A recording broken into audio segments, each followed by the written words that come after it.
Are you ready to become awesomer? Hello everyone, my name is Umar Hameed. I'm your host on the No Limit Selling podcast, where industry leaders share their tips, strategy, and advice on how you can become better, stronger, faster. Just before we get started, I've got a question for you. Do you have a negative voice inside your head? We all do, right? I'm going to help you remove that voice in under 30 days guaranteed. Not only remove it, but transform it. So instead of the voice that sabotages you, there's one that propels you to much higher levels of performance and success. There's a link in the show notes. Click on it to find out more. All right, let's get started. Hey everyone, looking forward to a really great conversation with Shannon Russell. We're going to be talking about leadership because you're a good salesperson, you get promoted to sales manager. You're a good realtor, you become a leader. A lot of times we step into these leadership roles without the right level of training.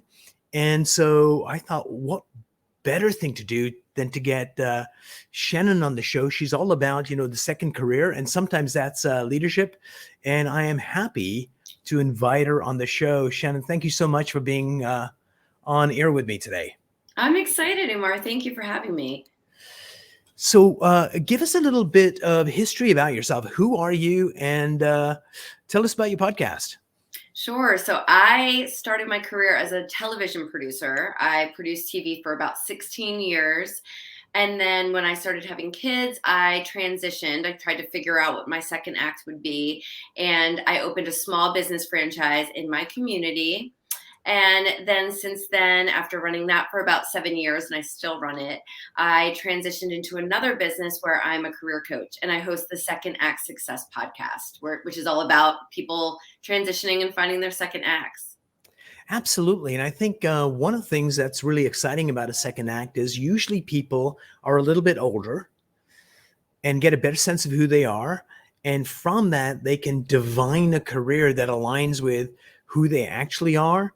And some people, especially parents from a previous generation, you wasted 10 years. And the answer is no. All that experience and all those insights from one profession can translate into the other. Not all of them, but sometimes you can enhance the second career in a way that no one else can because you have this history. Mm-hmm. I agree. And I think a lot of us fall into that rut of thinking that our career is our identity, that they're, simultaneous. And really it's looking into everything you've grabbed from that first career, all of those skills, those experiences, and really diving into what you were good at and what you enjoyed, and then making sure that you pivot into a second act that has those elements to it. And you'll be surprised how much you've accomplished and how it can translate. I didn't think a television producer who worked with celebrities and wrote scripts and directed shows could use those skills to run two businesses. And really, I realized in my, figuring all of that out during my period of transition was that, wow, I really can manage people in television and manage people in my business. And I can write television scripts, but I can write marketing copy. And so it's really kind of looking at all aspects of what you've done and bringing it into what you want to do. Absolutely. And I think one of the things we should define right now as we're talking about leaders, what is leadership according to Shannon?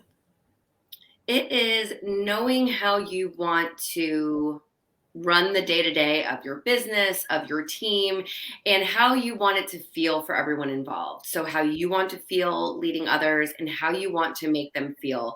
And most importantly, just creating that teamwork so that everyone wants to show up every day and everyone is working for that same goal. Absolutely. Agree with all of that. I'm going to add a couple of things to it. Number one, it's being a leader is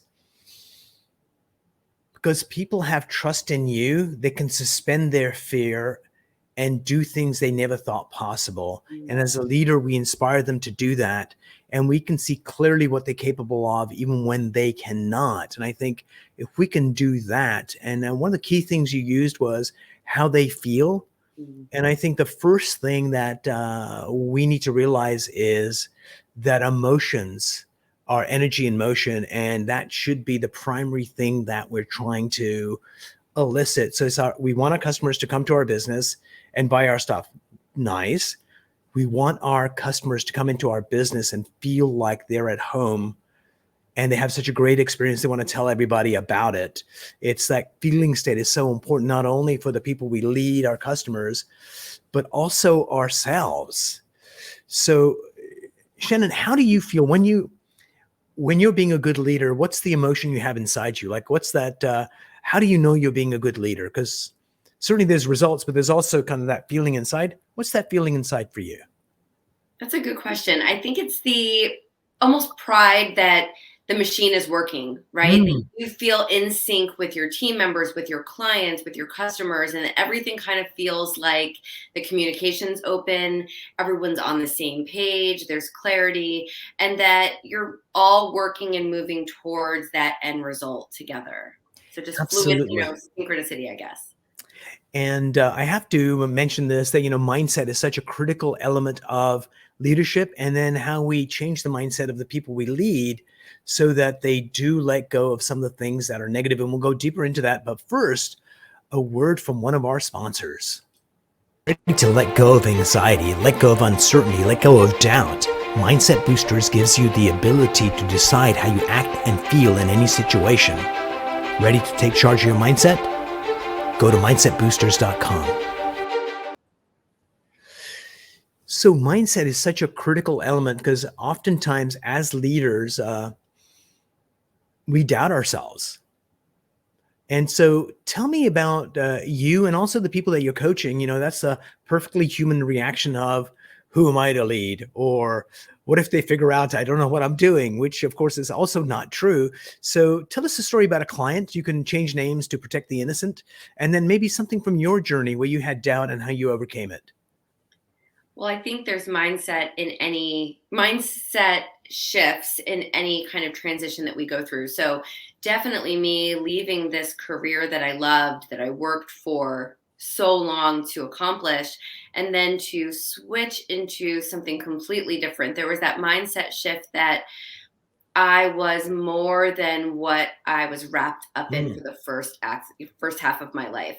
And so it was a lot of just going back to the whole idea that your career is not your identity. So it was definitely that shift of saying, you know what, I did it, I accomplished it.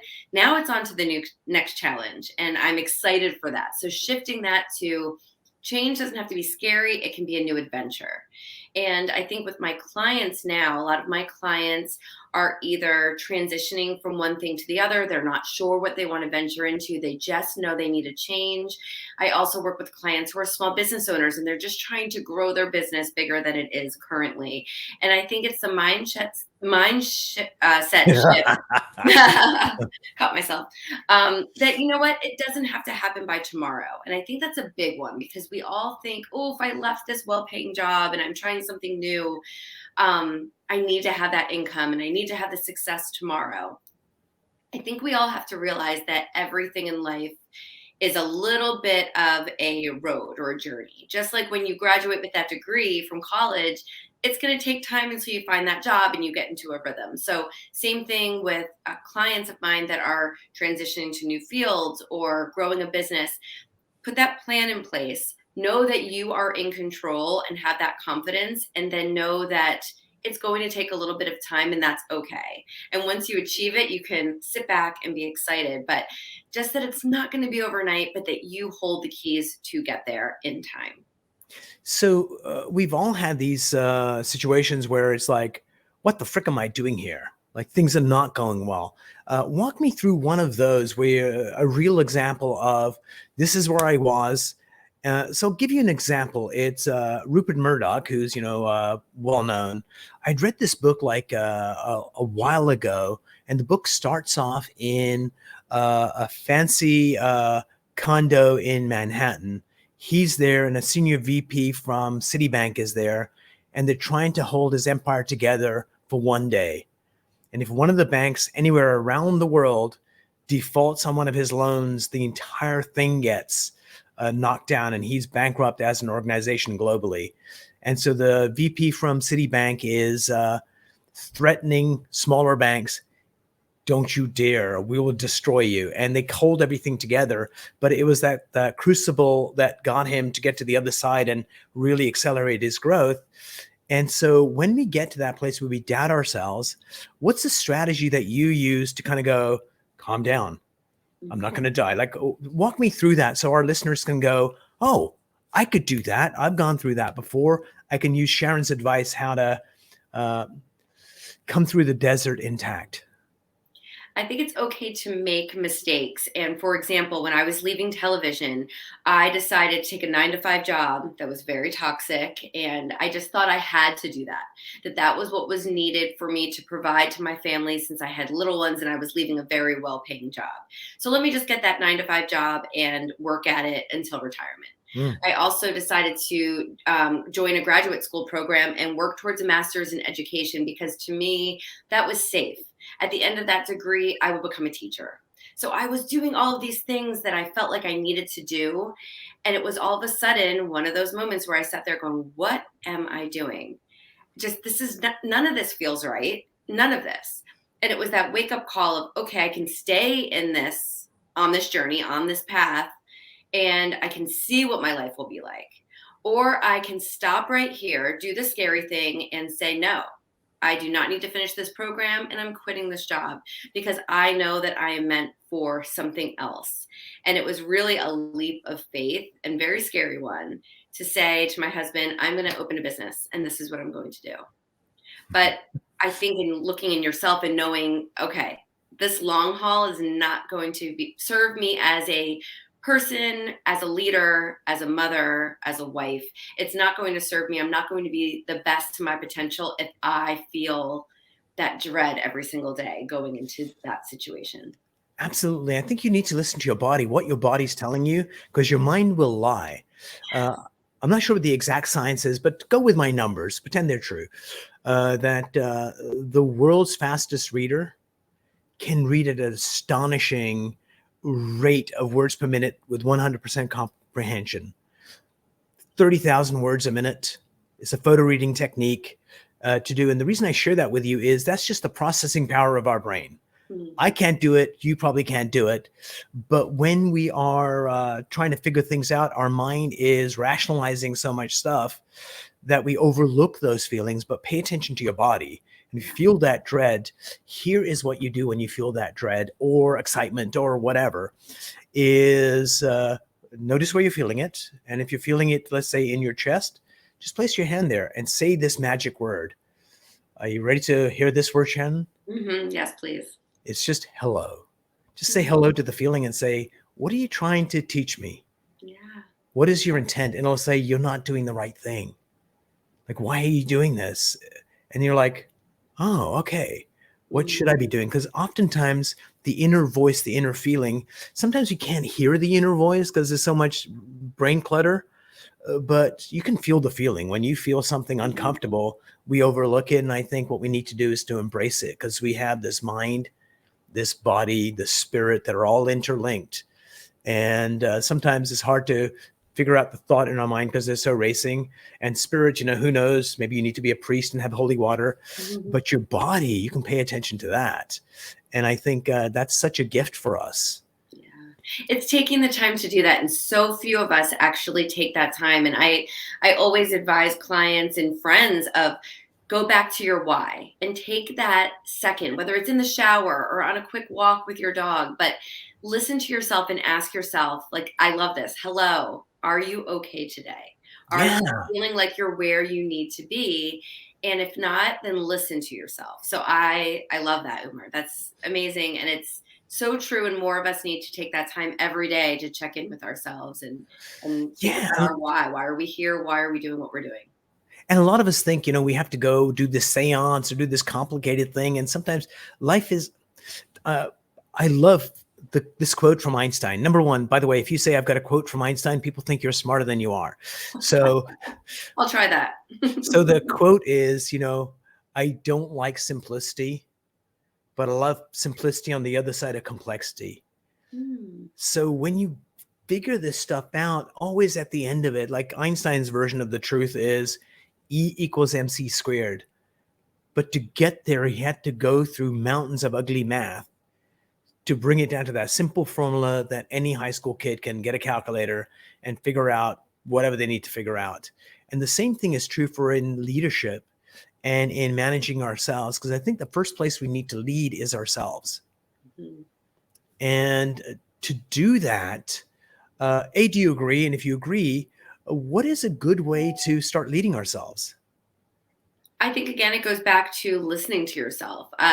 I was a leader since I was very, very young, always in leadership programs and always the one at the front of the class Mm, and leading groups of friends. And so I think a lot of times it's in our personality from when we're young, but we can become leaders by simply knowing what we want and being able to communicate that. So I think communication is key to really taking what that idea is and that action that you want to accomplish and communicating that to those around you. And sometimes, like we said before, it's communicating that with ourselves as well to get us to that next level. Just like when you're a leader trying to get your customers to the finish line, your clients to the finish line, your team to the finish line. It's communicating with yourself and listening while you do it. absolutely. I think listening is such a key thing that we need to do, not only for ourselves, but also when we're like leading people, the people that we lead, listening to them. Because one of the major complaints when people leave organizations is my boss never listened to me. I was Mhm. in the room with the person, but I could tell they were paying attention to something else and not me. And what we need to do is to very much we need to listen to them, because most people do not feel heard at home, at work, anywhere else. And if you can do that, this is how you build strong relationships, and people will walk on broken glass to help you if they feel valued. And the easiest way to do that is to listen, or listen to my podcast. Subscribe to the No Limit Selling podcast, and we get brilliant people like Sharon coming on to share insights on how they make the world a better place. And so, Shannon, what's a lesson that you've learned that served you well in life? To make that spot at the table for yourself. Because if you're in a situation like you just mentioned, Umar, of someone not listening to you and you leave a job because your boss didn't listen, well, what did you do to get yourself a spot at that table to have him listen to you or have her listen to you? So to know that you've done everything you can to advance to that next place, but to make that room at the table. When I started in television production, it was all the men at the top, and there was Mm, one female producer who was a mentor of mine who said, I deserve to be here. You deserve to be here as much as anyone else. And just know that you can. And I just always remember that as like a 25-year-old hearing that and going on with my career and leading others and being the executive in the room, is that I deserve to be there. So make yourself heard. And that's what you want to do with your own clients and with your customers, is make sure that they feel like they are heard. And oftentimes I'll just message my clients in between sessions to say, are you having a good day? How's everything going? To let them know that you're there if they're ready to speak and you are there to listen. Because I think we all need that. You and I need that, and our team needs it, our clients need it, our customers need it. And it's just, I think being a good leader is letting people know that you're approachable, you're there to listen, and you deserve to be at the table, and so does everyone else. So bring your voice and let your voice be heard. absolutely. And I think kind of going back to what you said, one of the things to do with your boss is ask the question, how can I add more value to the organization? Mhm. Or where am I adding value to the organization right now? And sometimes they're going to cite things that you don't even value yourself. Like, huh? And then they're missing something vitally important, in which case, okay, I need to highlight that because that is adding value. They're just not seeing it. And I think at the end of the day, to do any of that, what we need to do is to build trust between us and the people that are around us. Because if we have enough trust with that person, we can have real conversations. But when Mhm. we don't have enough trust, then we need to walk on eggshells. And because if you and I trust each other, and I actually trust you wholeheartedly right now, Mhm. is I could share a deep truth with you and feel okay doing it. Yeah. And if there was enough trust back, you'd be willing to hear what I said, without judging it and going, oh, let's figure that out. So at the end of the day, the quality of our lives, professional or personal, is the quality of our relationships. Hmm. I agree. And I think that's so important, that trust, because I always feel like in my other business, I have a very large team and I have very little turnover and I have a very close knit team. And I really value that, to the fact that I care about what's happening with your family. I care Hmm. what's happening with your children. And I ask those questions. My management team asks those questions so that everyone feels heard, everyone feels trusted, and then they want to do the work. So as a leader, I think that's really important. You want to feel heard and listened to by your team, your clients, whatever it may be, but they will feel that, and therefore the work will be better and you will get better results. So it really is, it goes all the way around. It goes back and forth. And I think you want to have someone be able to come and tell you something, because we don't know everything as leaders. We don't know how you're truly feeling if you do not tell us. So we need you to come and tell us what your needs are so that we can address that.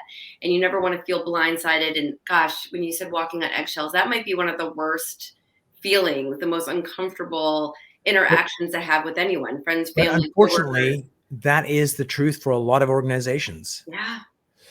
So tell me about your company. How many people in the company? I have about 20 employees in my company. It's a small business a small children's franchise.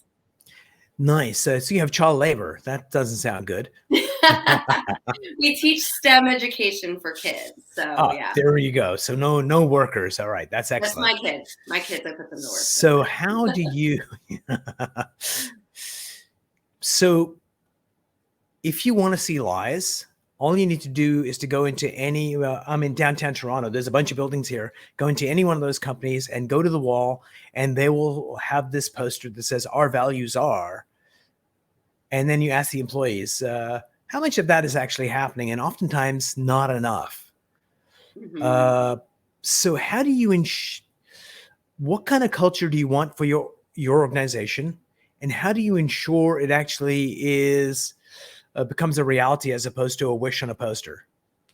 I love that. And for me, it's being hands on. And I'm running a second company and raising two boys. So I still find the time to be present, to be there. I'm throwing a kickoff to summer party for my team just next week, where we're all coming together. We're going to have a little dinner. We're going to talk. We're going to make sure we're on the same page. So it's being present, because I think that guy in the top office that's sitting there and, gave the okay on that poster, he's not there hanging out with his employees at the water cooler in the lunchroom. He doesn't know what's really going on. So I feel like for me, I like to be in there. I like to talk to them. I text my employees when it's their birthday or we are in constant communication, because I want them to know that, if you call out and you can't come, that's going to affect me and my family. And so it's a trickle down effect. We're all dependent and trusting on each other. And I think that makes everyone want to show up to work and be their best. And yeah, whatever's written on that poster it's got to be what's written. It's got to be something that you can say to your team of employees in front of you and have them say it back, because the last thing you want is people talking behind your back and saying that, this isn't a good place to be. Yeah, and I think just adding to that, as you get larger organizations, what we need to do is to inscribe those ideals on the hearts and minds of people. And the way to do that is to, one, walk your talk; two, reward that behavior when you see it; three, capture stories of employees living up to it. Because frankly, uh, in our organization, we want our employees to go above and beyond the call of duty. That sounds nice, but it also sounds like bullshit. Mhm. So I was at this restaurant, and this woman brings her senior aunt, in every Wednesday for lunch. And they have a nice lunch together, and Steve, the waiter, looks after them. And one day he overheard a conversation that she can't bring her aunt next Wednesday because she's on a business trip. So Steve goes and says, "Don't worry about it. I'll go fetch your aunt and you can have lunch here next Wednesday." So take time out of his work, lose tips, go pick her up, bring her, serve lunch. And they tell that story at that restaurant because the stories are how we create folklore that makes those ideals come alive. So what I tell leaders is we have to capture those stories, because the one thing stories do, Shannon, is they invoke emotion, and Yeah. emotions are what make things happen, not words, not repetition. And I think that's what we need to do as leaders, is to create a safe place where we get people to let go of their fears and they inspire to higher heights than they ever thought possible. Can I hear an amen? Amen. That is beautiful. You're so right. And a story tells 1,000 words, right? It shows it in a much broader scope. My franchise, the business I own, is a Yeah. franchise, and they often share my story of leaving television and opening a Nice. small business. And I go above and beyond by speaking to potential franchisees, and I'm happy to share my experience Love that. because it did provide this different life for my family. So I think that just, when you believe in something, you want to go above and beyond and help. I love Steve. That's wonderful. It's a great story. Superb. So as we get ready to wind down, Shannon, you get to ask me a couple of questions, because, I'm tired of asking questions and being the host. So I get to be the guest for a question or two. I love it. Okay, here we go. So if you had a client that you were giving, or a customer, and you were giving all of your expertise and your advice, and they just weren't listening or implementing, what would you do? How would you So approach let's pretend you're that client. So it'd be Shannon. I gave you this advice, how to be a better leader. Did you think that was useful advice? it? Yes. And I also noticed you're not using it. So there's probably one of two or more reasons why you're not. One of them is that you feel uncomfortable doing it, or you don't think it's going to work for you, or you really think it's useless advice. Any one of those three or something else. And just pretend you're that client. Which one would you pick? Oh, I just haven't had a chance to implement it yet. Yeah. Is that something you'd like to do, or is it something that you just want to put off for a while? I want to do it, but I have so many things and excuses. I'll probably put it off for a while. Right. And so I think just that short little conversation, I was certainly Yeah. go down the coaching path like you could, and just go, okay, so is there discomfort there? If there is this fear there, and when there's fear there, our number one best ability for human beings is rationalizing. Rationalizing, yeah. And sometimes we pick, I'm too busy. Sometimes we pick something else. I personally go with, I'm too good looking, which is a lie. Definitely a lie. So that's how I would handle it, is to just great. probe and help them realize why they're not. And oftentimes it's a level of discomfort or Yeah. fear. I can't do it, or it'll seem phony. And then we get at the real core issue. So it's not the advice, it's the implementation, because there's fear there. And once we figure the fear out, we can change that. Mm-hmm. So last question. I think that's great. Let's see. What are your top 3 or 2 qualities that you find in leaders that are the most successful? I think I'll tell you a story. I don't remember all of them, but I'll tell you, for me personally, which ones I think the most important. One is respect. When you give respect to your employees, you get it back in return. Great. And oftentimes it's like, I'm too busy for this, or take them for granted. And all it takes is a kind word, and just respecting them, I think, is really huge. Mm-hmm. And 2 is telling the truth. And sometimes if the truth is, I'm scared.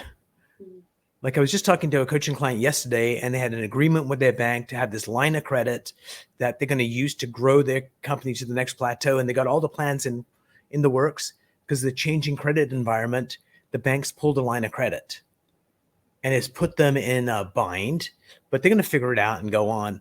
But if you hide that because you don't want to freak out the employees, if you've got you don't want to tell them everything, but you want to tell them where, hey, this is going to be tough.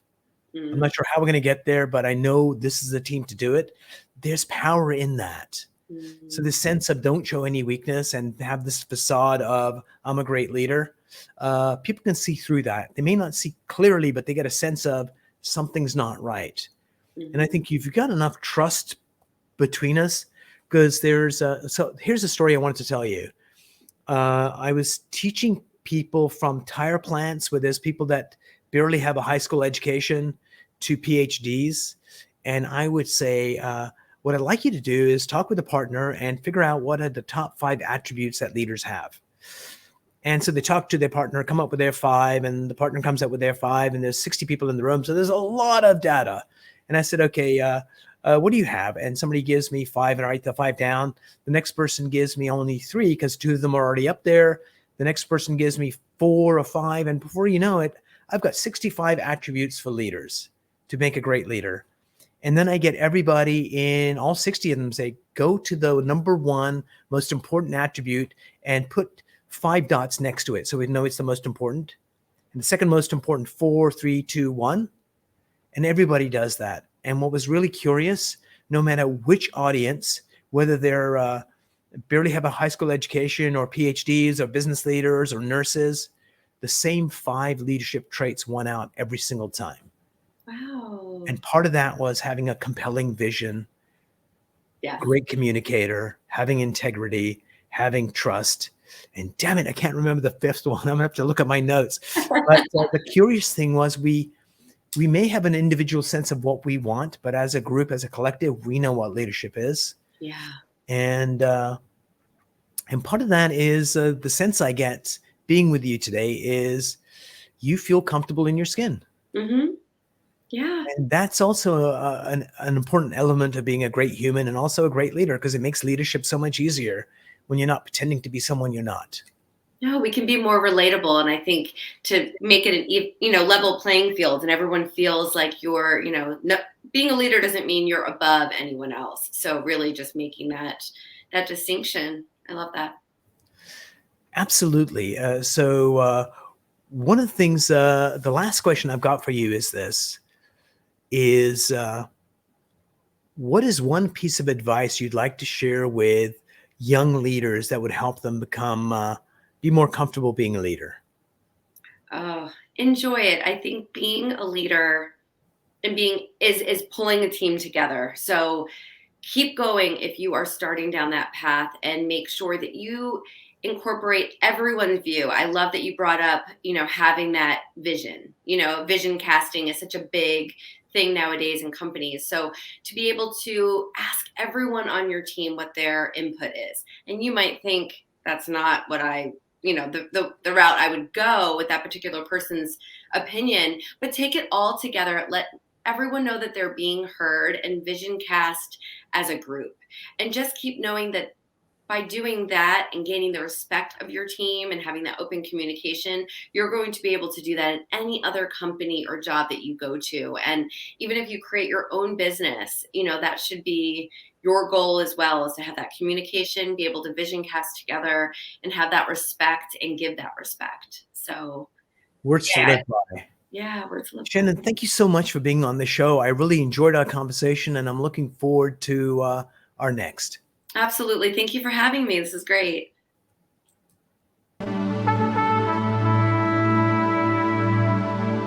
If you enjoyed this episode, please go to iTunes and leave a 5-star rating. And if you're looking for more tools, go to my website at nolimitselling.com. I've got a free mind training course there that's going to teach you some insights from the world of neuro-linguistic programming, and that is the fastest way to get better results.